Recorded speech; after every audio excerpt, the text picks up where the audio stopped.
श्री अशोक वाजपेयी जी, माननीय विधायकगण श्री माधवेंद्र प्रताप सिंह जी, रामपाल वर्मा जी, श्रीमती अलका अर्कवंशी जी, विधान परिषद सदस्य श्री अशोक अग्रवाल जी, बर्जर पेंट्स परिवार से जुड़े हुए सभी पदाधिकारीगण और उपस्थित सभी भाइयों बहनों, ये मेरे लिए अत्यंत प्रफुल्लित करने वाला क्षण है जब हरदोई के संडीला औद्योगिक क्षेत्र में एक नए औद्योगिक निवेश का शुभारंभ आज होने जा रहा है। होली की पूर्व संध्या पर 1000 करोड़ रुपए से अधिक के निवेश का जमीनी धरातल पर उतरना, यह उत्तर प्रदेश में एक नई औद्योगिक क्रांति को प्रदर्शित कर रहा है। मैं इसके लिए बर्जर पेंट्स परिवार को हृदय से बधाई देता हूं। हरदोई की जनता को, वहां के माननीय जनप्रतिनिधियों को इस उपलब्धि के लिए हृदय से अभिनंदन करता हूं और इस इकाई में कार्यरत सभी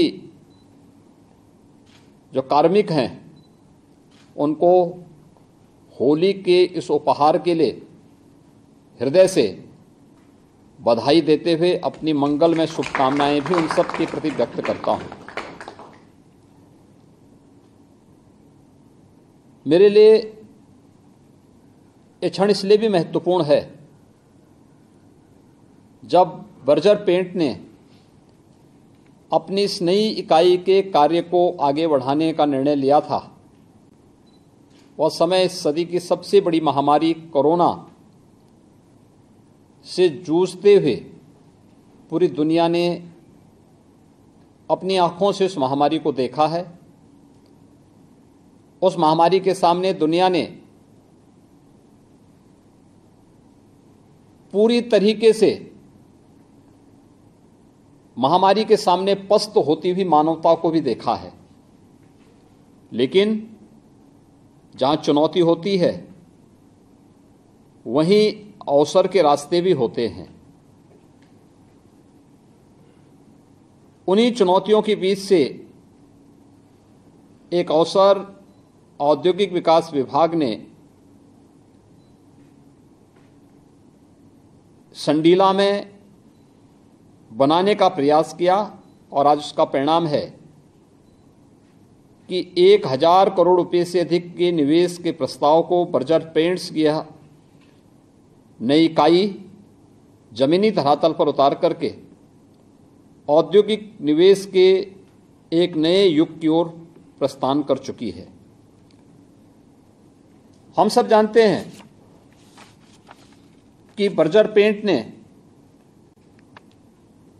प्रदेश के अंदर अपने सबसे बड़े निवेश के माध्यम से एक बहुत कम समय में, यानी 2020 का वह समय था जब कोरोना ने पूरी दुनिया को अपनी चपेट में लिया था। 2021 का समय भी आया था जब सेकेंड वेव के दौरान पूरी व्यवस्था अस्त व्यस्त सी हो गई थी और उसके तत्काल बाद फिर ऐसा लगता था कि आगे पता नहीं क्या होगा। लेकिन उन सब चुनौतियों का सामना करते हुए रिकॉर्ड समय में, यानी मात्र 30 माह के समय में इतने बड़े निवेश को जमीनी धरातल पर उतारना है, यह आसान काम नहीं था।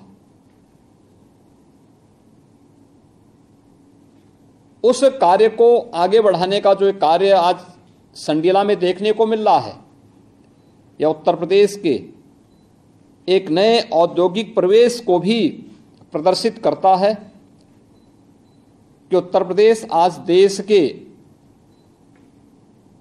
औद्योगिक निवेश के सबसे बड़े गंतव्य के रूप में उभर रहा है। और इसमें सबसे बड़ी बात यह कि जो आदरणीय प्रधानमंत्री जी की मंशा है कि उत्तर प्रदेश $1 ट्रिलियन की इकोनॉमी के रूप में देश की अर्थव्यवस्था के ग्रोथ इंजन के रूप में उभरे, उसके लिए अपना योगदान दें। यह पिछले कुछ समय से ये सभी नज़ारे आपको प्रदेश के अंदर देखने को मिल रहे होंगे। 10 फरवरी से 12 फरवरी के बीच में प्रदेश की राजधानी लखनऊ में आयोजित ग्लोबल इन्वेस्टर समिट इसका एक उदाहरण है। आप सबने इस बात को देखा होगा कि अक्सर होता था कि जब भी निवेश की बात प्रदेश में होती थी तो निवेश का मतलब प्रदेश के अंदर एनसीआर का रीजन माना जाता था। नोएडा, ग्रेटर नोएडा, बहुत हुआ तो यमुना अथॉरिटी और गाजियाबाद।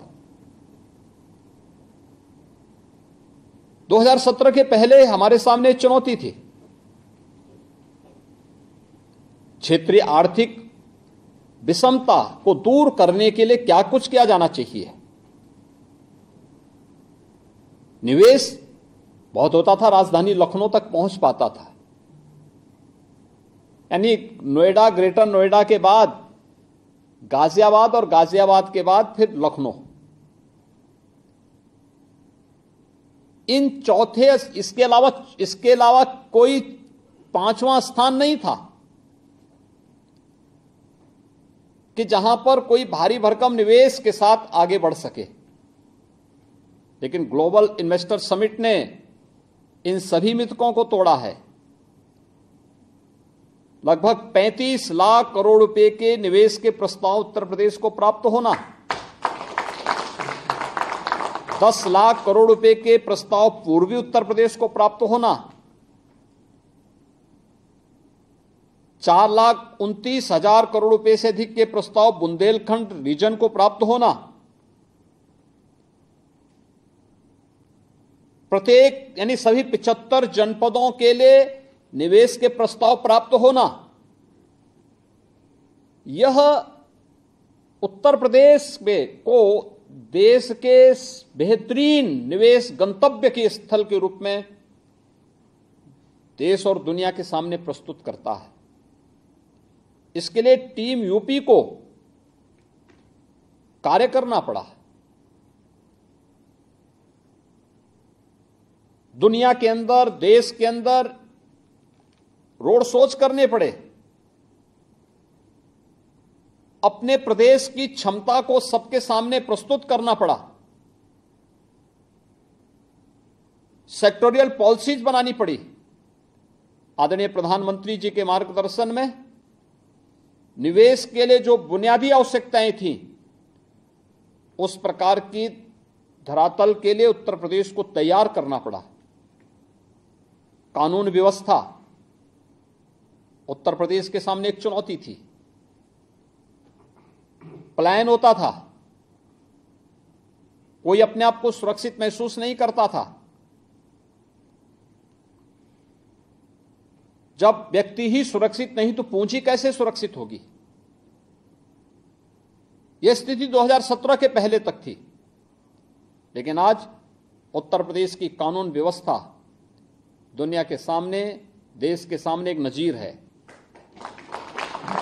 उत्तर प्रदेश के पास अब पिक एंड चूज नहीं, बल्कि सेक्टोरियल पॉलिसीज हैं, जिसके माध्यम से निवेश के किसी भी प्रस्ताव को हम लोग केवल एक कार्यालय तक सीमित न करते हुए, तकनीक का बेहतरीन उपयोग करते हुए, सिंगल विंडो सिस्टम का हो,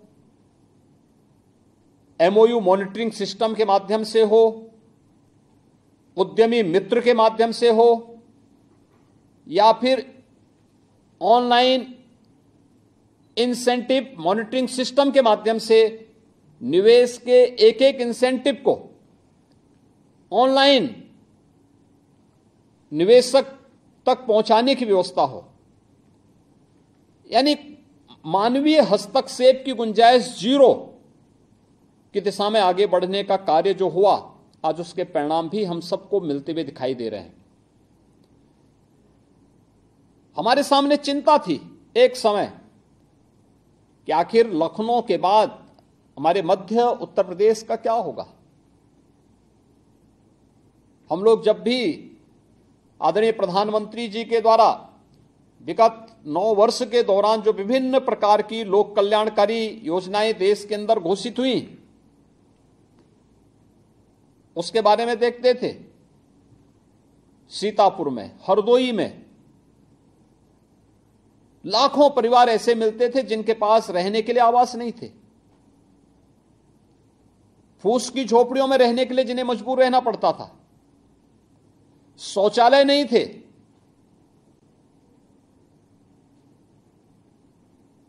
ये चीजें दिखाती थी कि दिया तले अंधेरा का कोई एक उदाहरण है तो ये क्षेत्र हैं जहां विकास पहुंचा ही नहीं। लेकिन आज प्रदेश का इंफ्रास्ट्रक्चर जिस मजबूती के साथ आगे बढ़ा है, पूर्वांचल एक्सप्रेस हो, बुंदेलखंड एक्सप्रेसवे हो, गंगा एक्सप्रेसवे पर जिस तेजी के साथ कार्य प्रारंभ हो रहा हुआ है, एयर कनेक्टिविटी जिस तेजी के साथ आगे बढ़ी है, औद्योगिक संस्थानों में जिस प्रकार से इंफ्रास्ट्रक्चर को और उसकी स्ट्रेंथनिंग करने का कार्य हुआ है, विद्युत की आपूर्ति में बिना भेदभाव के कार्यक्रम को आगे बढ़ाने और हर औद्योगिक इकाई को ओपन एक्सेस की सुविधा देने के बाद तो आज उत्तर प्रदेश में समय समय पर जो रिफॉर्म भी किए गए, उसके परिणाम निवेश के रूप में और रोजगार सृजन के माध्यम से भी हम सबको देखने को मिला है। हम लोगों ने पिछले 5 वर्ष के अंदर उत्तर प्रदेश के अंदर एक वातावरण तैयार किया, कानून व्यवस्था के माध्यम से हो या परंपरागत उद्यम को 1 डिस्ट्रिक्ट 1 प्रोडक्ट के माध्यम से प्रोत्साहित करने का रहा हो, प्रदेश के स्केल को स्किल डेवलपमेंट के साथ जोड़ने का कार्य रहा हो। इस सभी त्वरित गति से जहां आगे बढ़े, वहीं इंफ्रास्ट्रक्चर डेवलपमेंट का भी बेहतरीन कार्य उत्तर प्रदेश के अंदर हुआ। और आज मुझे प्रसन्नता है कि हम लोगों ने इस दौरान